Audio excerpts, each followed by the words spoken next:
Kolar gold field यानी कि KGF, जहां से सोना निकाला जाता है। 1902 में वहां से सोना निकालने के लिए बड़ी बड़ी मशीनें लगाई गई थी जो सिर्फ बिजली से चलती थी।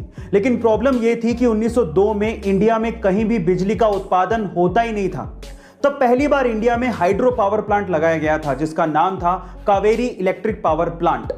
यह बात इसलिए भी बड़ी थी कि तब 1902 में सिर्फ जापान के टोक्यो में ही बिजली पैदा हुआ करती थी। गाइस, केजीएफ को सप्लाई करने के लिए जो पावर प्लांट लगाया गया था उससे बिजली इतनी ज्यादा पैदा हुई कि आसपास के शहरों में भी बिजली सप्लाई की गई। तब बेंगलोर इंडिया का पहला ऐसा सिटी बना जहां पर बिजली पहुंची थी।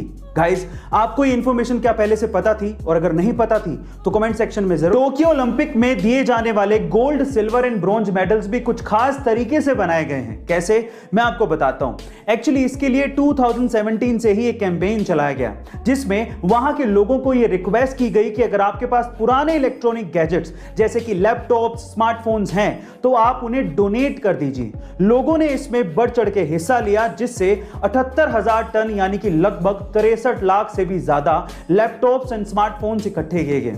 फिर उसमें से मेटल्स को निकाला गया और उन्हें रिसाइकिल किया गया और उसके बाद इन मेडल्स को बनाया गया।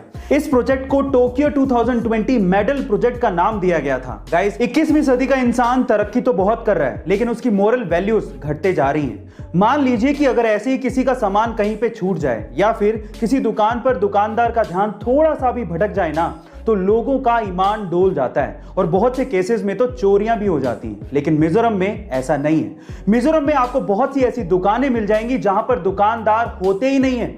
वहां पर सामान जरूर होता है और उन पे प्राइसेस लिखे होते हैं और अगर आपको वो सामान चाहिए तो आप सामान लीजिए और उसके बदले में जो पैसे हैं वो पास में रखे मनी बॉक्स में डाल दीजिए। इस संस्कृति को नगालो डावर संस्कृति कहते हैं और ये ट्रस्ट के प्रिंसिपल पर काम करती है। गाइस, क्या आपको भी ये लगता है कि आपकी सिटी में विश्वास का ऐसा व्यापार चल सकता है? गाइस, आपने गौर किया होगा कि आपके आसपास कई ऐसे लोग हैं जिनके बहुत सारे दोस्त होते हैं और आप लोग ये सोचते हैं कि काश इतने दोस्त मेरे भी होते।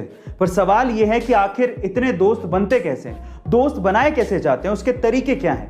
देखिए, बहुत सारे तरीके हैं लेकिन आज इस वीडियो में मैं आपको सबसे आसान और सबसे अच्छा तरीका बताता हूं। ध्यान से सुनिएगा।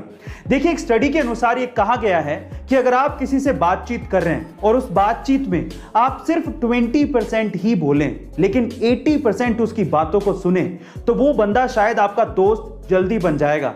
लेकिन उसकी बात को सुनने के लिए नहीं सुनना है, उसकी बात पे गौर भी करना है। ये बहुत इंपॉर्टेंट है। गाइस, आपको ये ट्रिक कैसी लगी कमेंट सेक्शन में जरूर लिखेगा और ऐसे अमेजिंग वीडियोस के लिए शेयर, सब्सक्राइब एंड लाइक। मिलता है अगली वीडियो में।